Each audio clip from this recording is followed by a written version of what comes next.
오늘 에스겔서 43장 1절부터 12절까지만 보겠습니다. 구약성경 1220페이지 에스겔서 43장 1절부터 12절까지 말씀입니다. 우리 한 목소리로 같이 봉독하겠습니다. 그 후에 그가 나를 데리고 문에 이르니 곧 동쪽을 향한 문이라.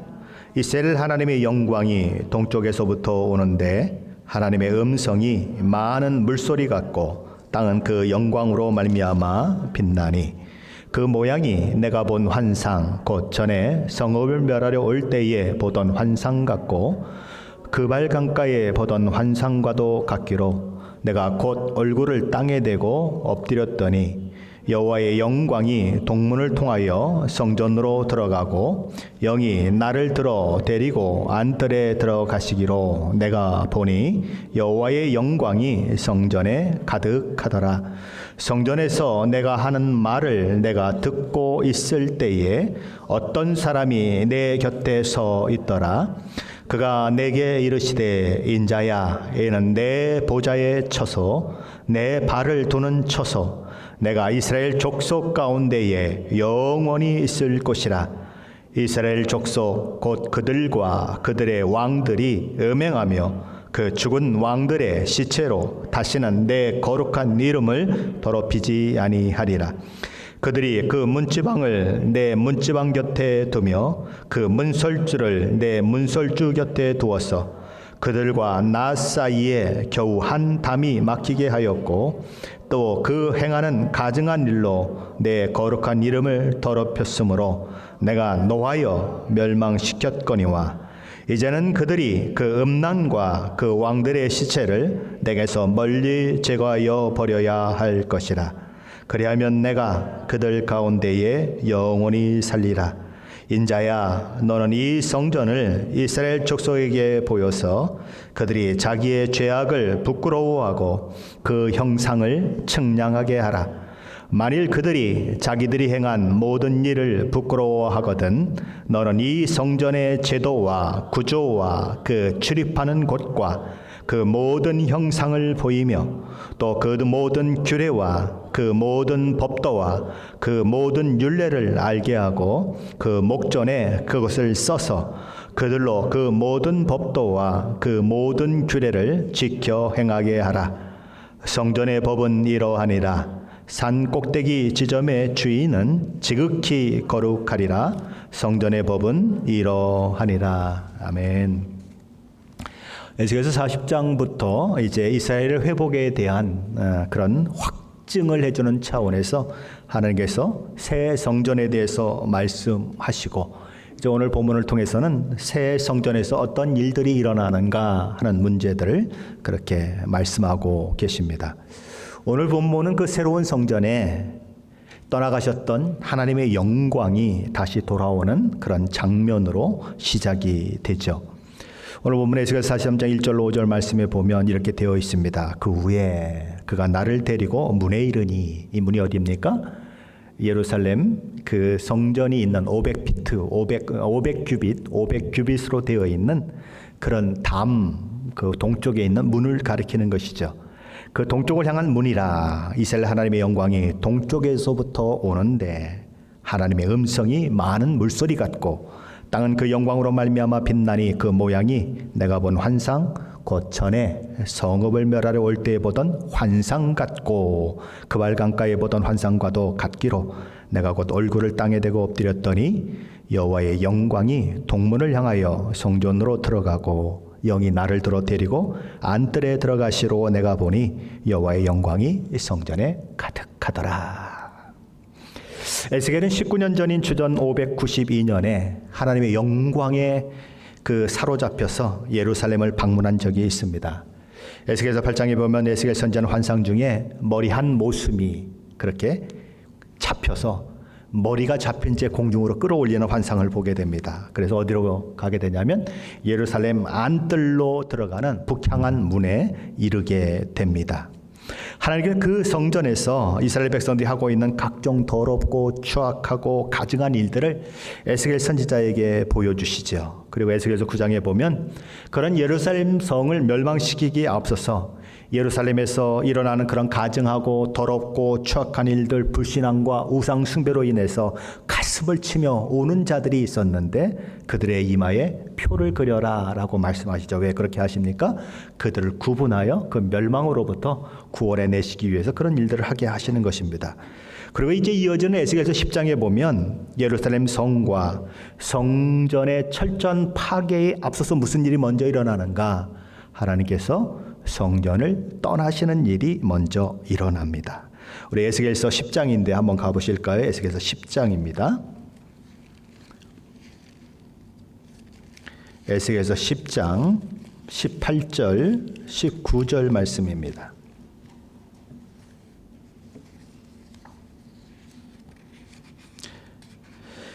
에스겔서 10장 18절 19절 말씀 우리 한 목소리로 같이 봉독하겠습니다. 같이 읽습니다.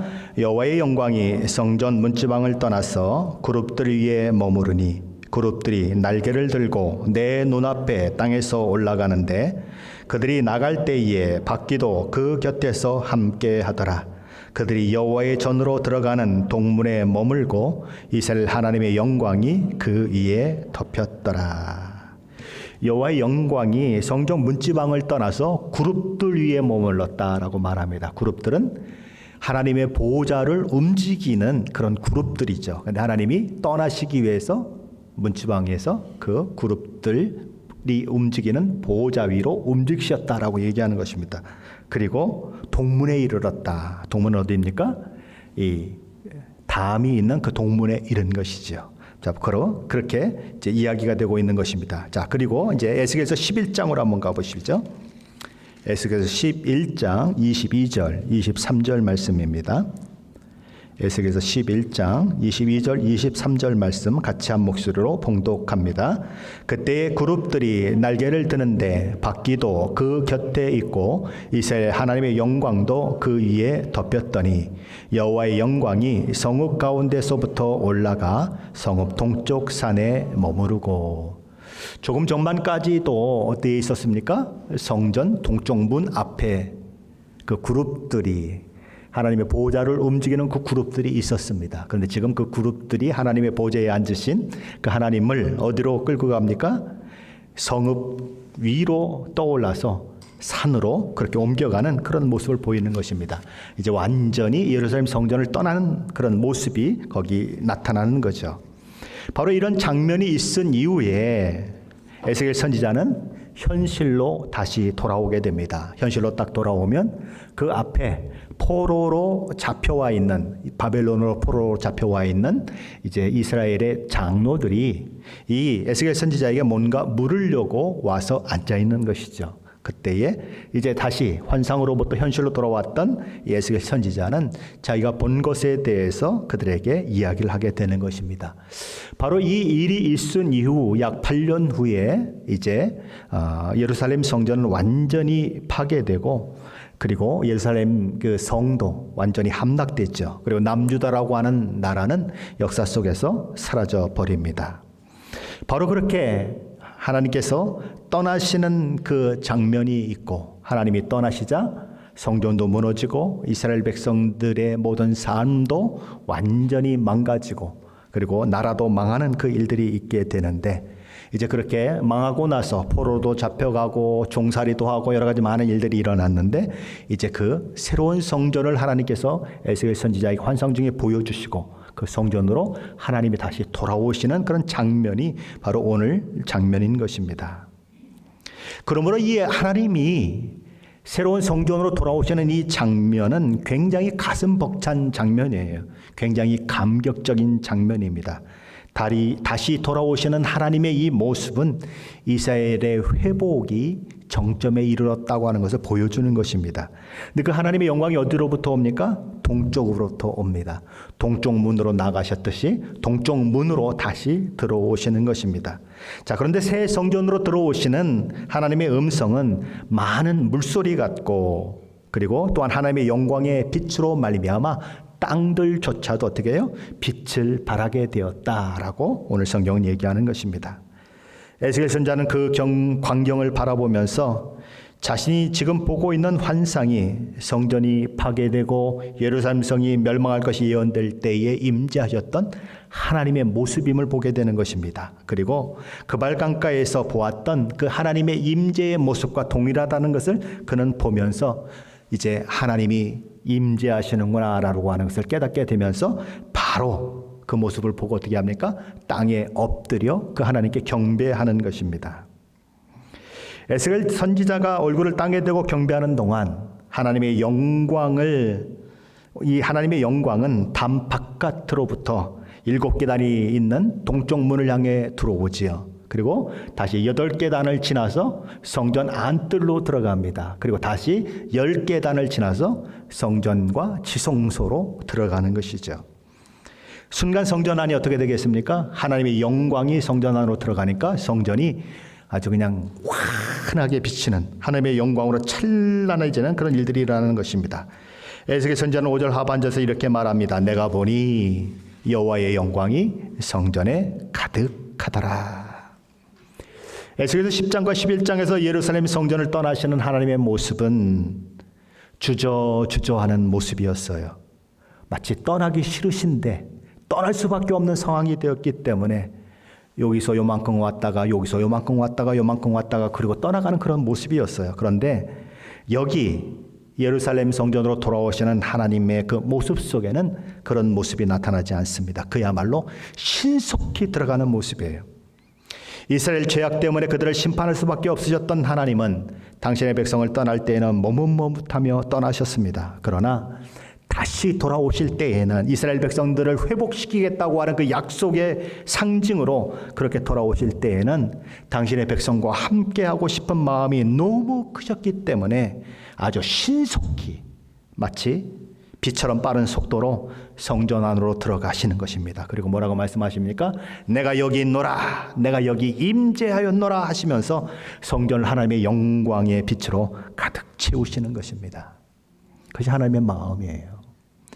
시편 23편에서 다윗은 이런 노래를 합니다. 시편 24편 7절로 10절 말씀이죠. 우리가 너무나 잘 아는 찬양에 있는 그런 내용의 가사입니다. 문들아 너희 머리를 들지어다. 영원한 문들아 들릴지어다. 영광의 왕이 들어가시리로다. 영광의 왕이 누구시냐?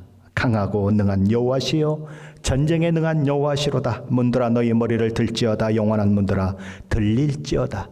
영광의 왕이 들어가시리로다. 영광의 왕이 누구시냐? 만군의 여호와께서 곧 영광의 왕이시로다. 이스라엘의 왕, 이스라엘의 하나님, 강하고 능하신 영광의 왕 하나님이 다시 예루살렘의 새로운 성전으로 돌아오시는 것입니다. 애굽에 종살이했던 이스라엘 백성들을 구원해내셨던 하나님께서는 그들에게 무엇을 만들라고 하시죠? 하나님의 임재의 상징인 성막을 만들라고 하십니다. 그리고 드디어 모세와 이스라엘 백성들이 성막을 봉헌하게 되었을 때에 어떤 일이 일어납니까? 출애굽기 40장 34절 35절에 보면 그때에 구름이 회막에 덮이고 여호와의 영광이 성막에 충만함에 모세가 회막에 들어갈 수 없었다라고 기록하고 있습니다. 바로 그 하나님의 영광이 지금 에스겔의 새로운 성전에도 재현되고 있는 것입니다. 출애굽 이후에 하나님의 영광이 성막에 가득 찼던 것처럼 새로운 성전에 에스겔 선지자의 그 보는 앞에서 그 하나님의 영광이 새 성전에 가득 차고 있는 것이지요. 하나님이 우리에게 원하시는 것은 바로 이런 회복인 것입니다. 예수 믿는다고 하는 것은 무엇일까요? 예수 믿는다고 하는 것은 첫 번째로 우리 마음의 성전에 하나님이 들어와 자정하신다는 것입니다. 세상 모든 사람들이 죄를 범하였기 때문에 하나님의 영광에 이루지 못하였다라고 그렇게 성경은 얘기합니다. 그러나 그런 죄인들을 위해 하나님이 찾아오십니다. 여호모 1장 14절 말씀은 우리를 찾아오신 성자 하나님에 대해서 이렇게 말씀하십니다.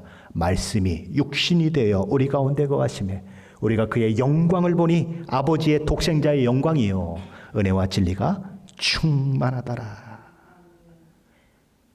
말씀이 물소리처럼 났죠? 영광의 빛이 비쳤죠? 여기 고달인 것입니다. 말씀이 육신이 되어 우리 가운데 거하셨다. 우리가 그의 영광을 보니 아버지 독생자의 영광이다 라고 얘기하는 것입니다. 이전에 우리는 하나님 없이 살았습니다. 하나님을 배척하고 죄악 가운데 살았습니다. 그러나 그런 우리를 하나님께서는 찾아오셨어요. 우리가 아직 죄인 되었을 때 그리스도께서 우리를 위하여 죽으심으로 하나님께서 우리에 대한 자기의 사랑을 확증하셨느니라라고 로마서 5장 8절은 얘기합니다. 그 성자 하나님께서 우리를 찾아오심으로 말미암아 우리에게는 어떤 변화가 일어났습니까? 예수 믿고 난 이후에 우리는 어떻게 달라졌습니까? 이전까지 우리의 주인은 우리 자신이었어요. 그러나 예수 믿고 난 이후에 우리의 주인은 하나님이세요. 하나님께서 우리의 왕이십니다.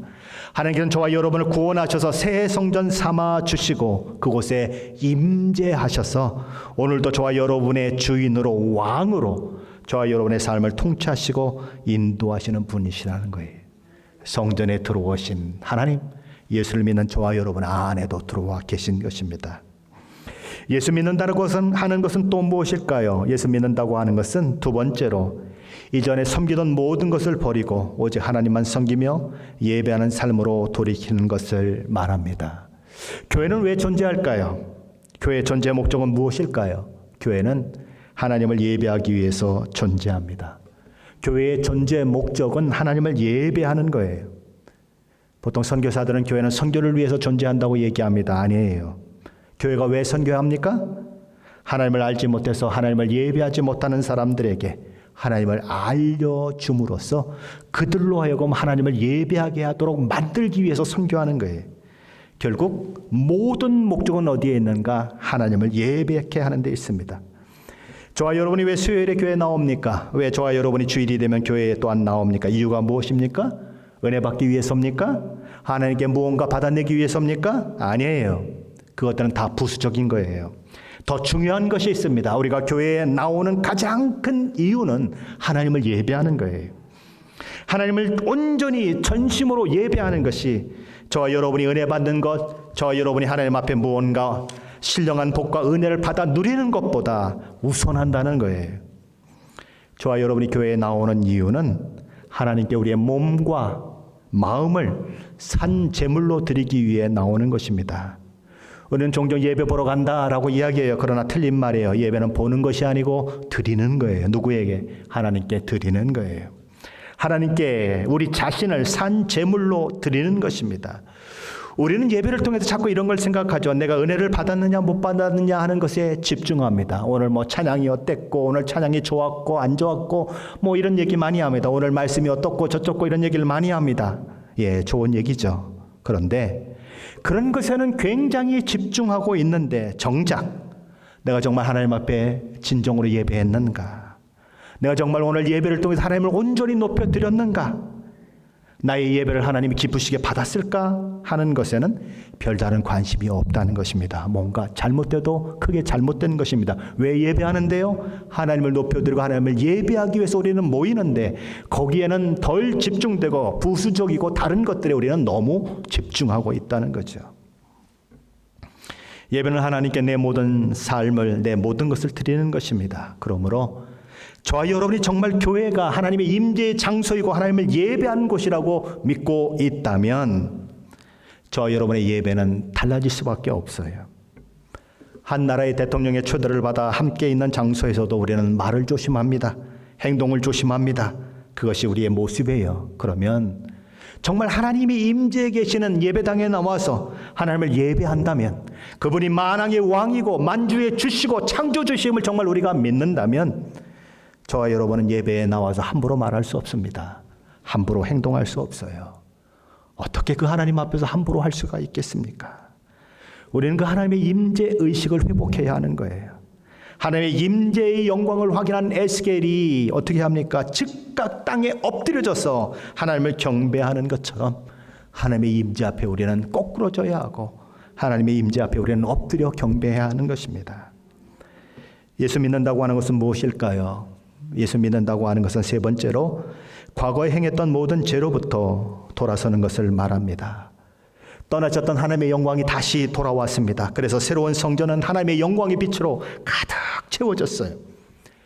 에스겔 선지자가 성전에서 말씀하신 하나님의 음성을 듣고 있을 때에 그때에 에스겔 선지자는 자기 옆에 서 있는 어떤 사람을 보게 됩니다. 그런데 그 사람은 옆에 서 있는데 성전에서는 하나님의 음성이 들려오는 것이지요. 하나님께서는 성전에 가득 찬 하나님의 그 영광을 바라보고 있는, 그리고 감탄하고 있는 에스겔 선지자에게 이렇게 말씀하십니다. 7절 상반절 말씀이죠. 인자야, 이는 내 보좌에 쳤소, 내 발을 두는 처소, 내가 이스라엘 족속 가운데 영원히 있을 곳이라. 하나님께서는 새로운 성전을 내 보좌가 있는 곳이다 라고 말씀하십니다.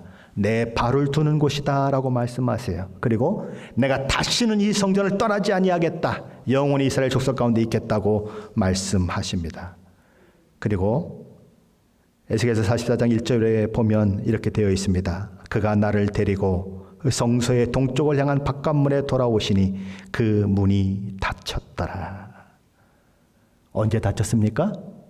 하나님께서 그 동쪽 문을 통해서 예루살렘 성전에 들어가신 이후에 그 동쪽 문이 닫혔습니다. 들어갈 때는 열려 있어서 들어가셨는데 들어가시고 난 이후에는 동쪽 문을 닫으셨어요. 무슨 얘기입니까?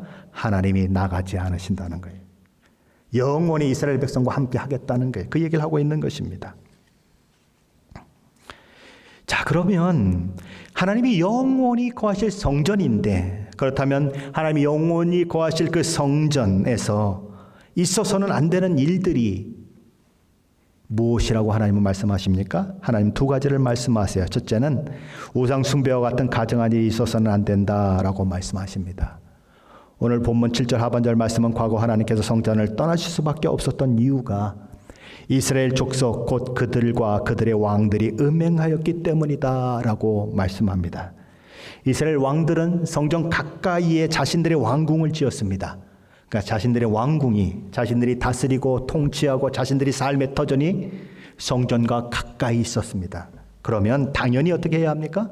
성전을 가까이 해야 하고 성전에 임재하신 하나님께 예배하고 그분을 섬기고 그분의 말씀에 순종하는 것을 가까이 해야 마땅한 것입니다. 왕들은 하나님께서 가장 가까이 임재해 계신 그 옆에 자기 궁전을 짓고 살았지만 실제는 그러지 못하는 것입니다. 우상 숭배를 하고 이방신을 섬기고 온갖 가증한 일들을 행하게 되는 거예요. 하나님의 섬겨야 할 성전에서 애굽의 온갖 우상들을 섬기고 바알신을 섬기고 아세라신을 섬기고 태양신을 섬겼어요. 무슨 얘기입니까? 성전에서 그랬다는 거예요. 성전이 어떤 곳인데요? 하나님이 임재해 계신 그곳에서 이방신을 섬겼다는 것입니다. 쉽게 말하면 집에 부인이 있는데 다른 여자를 데려다가 안방에서 놀아놨다는 겁니다. 하나님 보시는 그에게 간음이다, 그렇게 말씀하시는 거예요. 그런 일들이 더 이상 있어서는 안 된다라고 하나님 말씀하시는 것입니다. 둘째, 죽은 왕들이 시체를 성전 가까이 묻음으로 인해서 성전을 부정하게 만들었기 때문이다라고 말씀하십니다. 그 모든 것들이 제거되어야 하고 버려져야 한다라고 말씀하세요. 그렇게 한다면 내가 그들 가운데 영원히 살겠다라고 말씀하시는 것입니다. 오늘 보면 8절로 9절 말씀인데 다시 한번 함께 읽어봅니다. 8절로 9절입니다. 그들이 그 문지방을 내 문지방 곁에 두며 그 문설주를 내 문설주 곁에 두어서 그들과 나 사이에 겨우 한 담이 막히게 하였고 그 행하는 가증한 일로 내 거룩한 이름을 더럽혔으므로 내가 노하여 멸망시켰거니와 이제는 그들이 그 음란과 그 왕들의 시체를 내게서 멀리 제거하여 버려야 할 것이라. 그리하면 내가 그들 가운데에 영원히 살리라. 아멘. 여기 보면 하나님께서 떠나셨던 이유도 설명됩니다. 그리고 하나님께서 다시 돌아오시는 이유도 명확하게 기록되고 있습니다. 왜 떠나셨습니까? 영적으로 음란했기 때문에, 영적으로 더러워졌기 때문에 떠나셨습니다. 다시 돌아오셔서 영원토록 그들과 함께 거하시기 위해서 필요한 조건이 무엇입니까? 바로 그 음란과 더러움을 버리라는 것입니다. 예수 믿는다고 하는 것은 뭡니까? 과거의 죄로부터 돌아서는 거예요. 하나님 없이 행동했던 악한 행동을 버리는 것입니다. 자, 그럼 예수 믿는다고 하는 것은 또 무엇일까요? 예수 믿는다고 하는 것은 네 번째로 하나님 앞에 불순종하던 예전의 삶에서 돌아서서 하나님의 말씀을 따라 사는 삶을 살게 되는 것을 말합니다. 오늘 보면 10절, 11절 말씀인데 다시 한번 함께 읽어봅니다. 10절, 11절 말씀입니다. 인자야, 너는 이 성전을 이스라엘 족속에게 보여서 그들이 자기의 죄악을 부끄러워하고 그 형상을 측량하게 하라. 만일 그들이 자기들이 행한 모든 일을 부끄러워하거든 너는 이 성전의 제도와 구조와 그 출입하는 곳과 그 모든 형상을 보이며 또 그 모든 규례와 그 모든 법도와 그 모든 율례를 알게 하고 그 목전에 그것을 써서 그들로 그 모든 법도와 그 모든 규례를 지켜 행하게 하라. 하나님께서 에스겔 선지자에게 새로운 성전이 어떻게 생겼는지를 설명하고 그 성전의 규격이 어떠한지를 이스라엘 백성들에게 보여주라고 말씀하십니다. 다시 말해서 이스라엘 백성들에게 새 성전의 계시를 선포해라 라고 말씀하시는 것입니다. 새 성전이 그들에게 주는 메시지는 뭘까요? 새 성전의 환상은 이스라엘에 대한 하나님의 심판은 철회되었고 이제 다시 회복의 시기가 도래했다고 하는 소망의 메시지인 것입니다. 하나님께서는 그 성전의 그 형상을 이스라엘 백성들로 측량하게 하라라고 말씀하십니다. 그리고 어떨 때에 그들이 자신이 행했던 일들을 부끄러워할 때에 자세하게 가르쳐 주라고 그렇게 말씀하십니다. 무슨 얘기입니까? 이게 무슨 얘기예요? 이것은 단순히 성전 구조물의 규격이 어떠한지를 문자적으로 측량하라는 말씀이 아닙니다. 무슨 말씀이에요? 새 성전을 계시하신 하나님의 계획과 목적이 무엇인지를 깊이 생각하라는 것입니다. 이스라엘 백성들이 새 성전 환상의 계시를 통해서 하나님의 은혜를 깨닫고 그들의 이전 악행을 부끄러워하며 회개함과 동시에 그들에게 하나님이 원하시는 것이 무엇인지를 깊이 생각해 보라는 것입니다. 무엇이 먼저예요? 부끄러워하는 것이 먼저입니다. 부끄러워하는 그들에게 이러이러한 것들을 가르치라라고 얘기해요. 자, 우리가 예수 믿는 것은 무엇이 먼저입니까? 회개가 먼저예요. 회개하고 하나님 앞에 돌이키면 그 이후에는 우리를 구원하신 하나님의 은혜가 우리에게 임하게 되고 그 일들을 통해서 우리 하나님의 자녀가 되고 하나님의 자녀로 살아나는 그 일들이 일어나는데 그때 우리가 해야 할 일은 무엇입니까? 에스겔 성전을 자세히 설명하고 그것이 어떻게 되었는지를 확인하는 것처럼 하나님께 우리에게 주신 구원이 무엇인지, 우리에게 허락된 복이 무엇인지, 우리에게 허락된 하나님의 그 놀라운 사랑이 무엇인지를 하나하나 확인하는 것이 필요하다는 거예요. 자, 우리 요한일서로 한번 가보십시다. 요한일서 1장입니다. 신약성경 389페이지입니다. 요한일서 1장 1절로 3절 말씀입니다. 다 찾으셨나요? 요한일서 1장 1절로 3절 말씀 같이 봉독합니다. 태초부터 있는 생명의 말씀에 관하여는 우리가 들은 바요 눈으로 본 바요 자세히 보고 우리 손으로 만진 바라. 이 생명이 나타내신 바 된지라. 이 영원한 생명을 우리가 보았고 증언하여 너희에게 전하노니 이는 아버지와 함께 계시다가 우리에게 나타내신 바 된 이시니라. 우리가 보고 들은 바를 너희에게도 전함은 너희로 우리와 사귐이 있게 하려 함이니 우리의 사귐은 아버지와 그의 아들 예수 그리스도와 더불어 누림이라. 사도 요한이 뭐라고 얘기합니까? 태초부터 있는 생명의 말씀에 관하여는 누구입니까? 예수 그리스도에 관하여는 우리가 들은 바요 눈으로 본 바요 자세히 보고 우리 손으로 만진 바라. 사도 요한이 예수 그리스도에 대한 믿음을 고백하는데 이렇게 고백하고 있다는 거예요. 저 여러분이 구원하신 것이 도대체 어떻게 되어졌는가? 우리에게 그런 은혜가 어떻게 임해졌는가? 우리는 들은 바요 본 바요 자세히 보고 손으로 만진 바가 되었다고 얘기할 수 있을 만큼 그렇게 확인해야 한다는 것입니다. 지금 이 에스겔 선지자를 통해서 하나님께서도 그 얘기를 하는 것입니다. 그래서 환상으로 본 성전을 여기가 몇 수치고 여기가 몇 수치고 그걸 확인하라는 것이 아니라 하나님이 그 환상을 통해서 무엇을 말씀하시는지 무엇을 원하시는지를 확인하라는 거예요. 이스라엘 백성들은 이스라엘의 회복의 상징인 새 성전을 전혀 기대할 수 없었던 사람들이에요. 그런 하나님께서는 그런 그들에게 새 성전의 환상을 통해 회복을 약속하시는 놀라운 은혜를 베풀어 주십니다. 자, 그렇다면 그런 하나님의 은혜를 경험한 이스라엘 백성들은 무엇을 마음속에 생각해야 마땅할까요?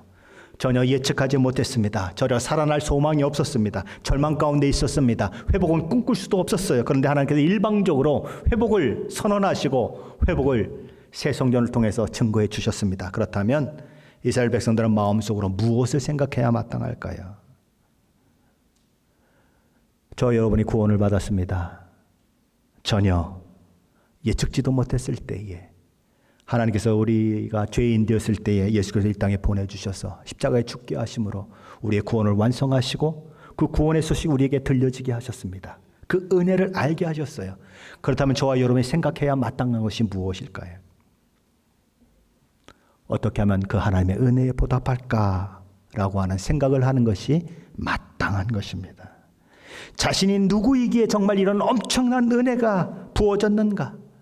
그 은혜를 베푼 자를 향해 감사한 마음과 더불어 그 은혜에 대해서 조금이라도 보답하고 싶은 마음이 드는 것이 인지상정이라는 것입니다. 그러기에 하나님의 은혜를 정말 경험한 사람들은 하나님을 향해 감사의 마음을 가질 뿐만 아니라 어떻게 하면 하나님을 기쁘시게 할까라고 하는 마음에서 출발한 자발적인 순종의 마음이 부어진다는 것입니다. 억지로 하는 것이 아니에요. 무서워서 하는 것이 아니에요. 누가 보기 때문에 하는 것이 아니에요. 목사가 알아주고 누가 알아주어서 순종하는 게 아니에요. 하나님을 사랑하기 때문에, 하나님의 베푸신 은혜가 너무 크기 때문에 나는 하나님의 종입니다 하고 자발적으로 하나님의 종이 되어서 순종하는 삶을 살게 된다는 것입니다. 그것이 저와 여러분을 구원하신 하나님의 목적이에요. 하나님께서 우리 주 예수 그리스도의 십자가 대속의 은혜를 통해 죄의 종이 되어 있던 저와 여러분을 죄에게 종노릇하며 육체의 정욕을 따라 살던 저와 여러분을 구원하여 내셨어요. 그래서 이제부터는 육체의 정욕을 따라 사는, 옛사람을 따라 사는 사람이 아니고 성령을 따라 사는 새 사람으로 지음받은 사람으로서 사는 그런 사람이 되기를 원하시는 거예요. 사도 바울은 로마서 6장 12절 13절에 이렇게 말씀합니다. 그러므로 너희는 죄가 너희 죽을 몸을 지배하지 못하게 하며 몸의 사욕에 순종하지 말고 또한 너희 지체를 불의의 무기로 죄에게 내주지 말고 오직 너희 자신을 죽은 자 가운데서 다시 살아난 자 같이 하나님께 드리며 너희 지체를 의의 무기로 하나님께 드리라. 죄의 허물로 죽었을 때 저와 여러분은 우리 지체를 불의의 무기로 죄에게 내어 주었던 사람들입니다. 하지만 새 생명을 얻은 자로 구원받아 하나님의 자녀가 된 자로 저와 여러분의 지체를 의의 무기로 하나님께 내드리는 자가 되었다는 것입니다. 그 삶을 살라라고 얘기하는 것입니다. 이스라엘 백성들은 절망과 좌절 가운데 있었습니다. 그들의 나라는 망했고 그들의 하나님은 하나님의 임재의 성전인 예루살렘 성전을 떠나버리셨어요. 하나님의 영광을 위해 창조되었고 특별히 하나님의 영광을 위해서 선택된 이스라엘 백성들은 그렇게 자신들의 죄와 허물로 인해서 아무런 소망이 없는 처지 가운데 있었습니다. 그러나 그런 그들에게 하나님은 회복을 약속하십니다. 하나님의 영광이 다시 에스겔 환상의 새 성전으로 돌아오심으로 이스라엘이 잃어버린 하나님의 영광을 되찾게 만들고 하나님의 영광을 위해 살아간 하나님의 백성으로 다시 출발하게 하십니다.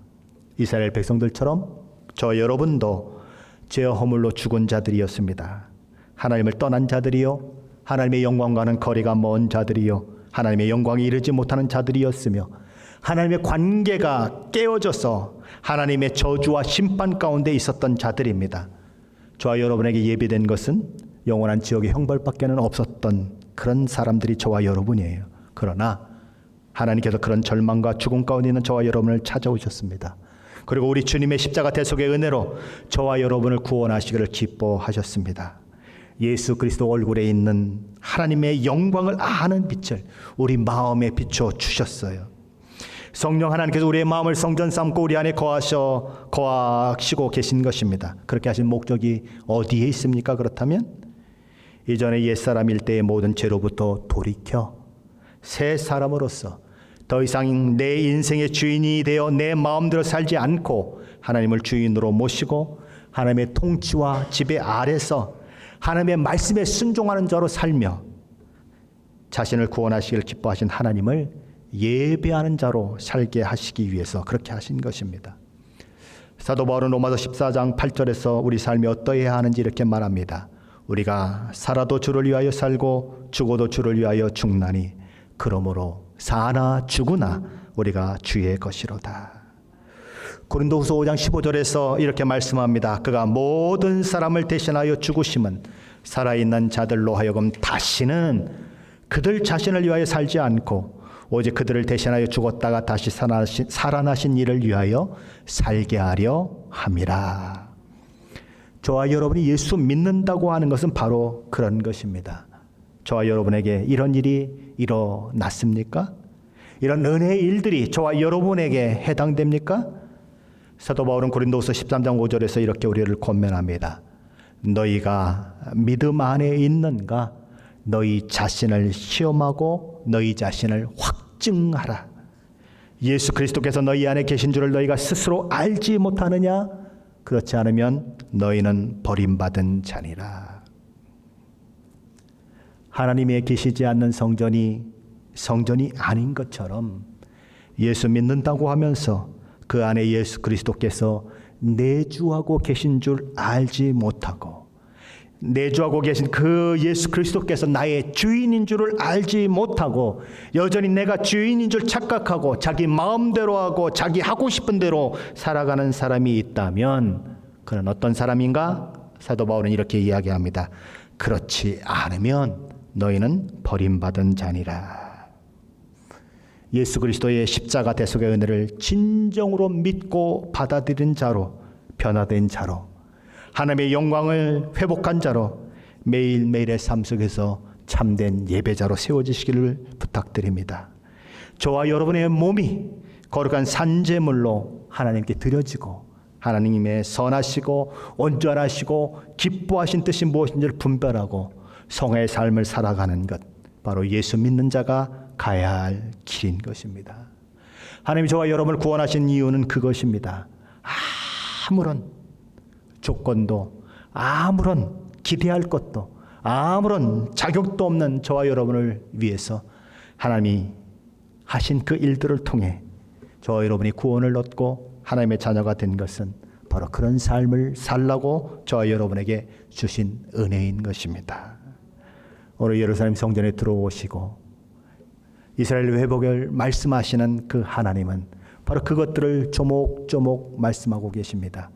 이전에 너희들은 이런 자였다. 그러나 이제는 이런 삶을 살아야 한다. 이전에 너희는 이런 상황 가운데 있어서 멸망했다. 그러나 내게 다시 돌아와 새 성전을 허락하였으니 내가 너에게 준 은혜가 무엇인지 내가 너에게 베푼 것들이 무엇인지를 하나하나 일일이 한번 재어보고 그리고 또 생각해보고 하나님이 너에게 베푸신 것이 무엇인지를 깊이 마음에 새기라고 말씀하십니다. 우리는 날마다 그것을 새겨야 하는 게 우리에게 주신 하나님의 은혜가 무엇인지 우리에게 베풀어 주신 하나님의 그 구원이 무엇인지를 날마다 생각해야 하는 그것을 날마다 묵상해야 하는 것입니다. 날마다 십자가를 묵상하면 날마다 우리를 구원하신 하나님의 사랑을 묵상하면 우리의 마음속에서 막 기쁨이 넘쳐나는 것을 우리는 보게 될 거예요. 우리는 우리 마음속에서 놀라운 그 하나님의 은혜가 나를 이끌어가는 것을 만나게 될 것입니다. 어떤 자가요? 그 모든 것들을 하나하나 사도 요한이 말씀했던 것처럼 우리가 어떻게 해요? 들은 바요, 본 바요, 자세히 보고 우리 손으로 만진 바라. 저와 여러분에게도 그런 고백이 있고 그런 고백을 통해서 오늘 하루하루의 삶 속에서 구원받은 자로서 하나님이 주시는 목적과 계획을 따라서 날마다 성화를 이루어 가시는 그런 일들이 있으시기를 예수 그리스도 이름으로 간절히 축원합니다.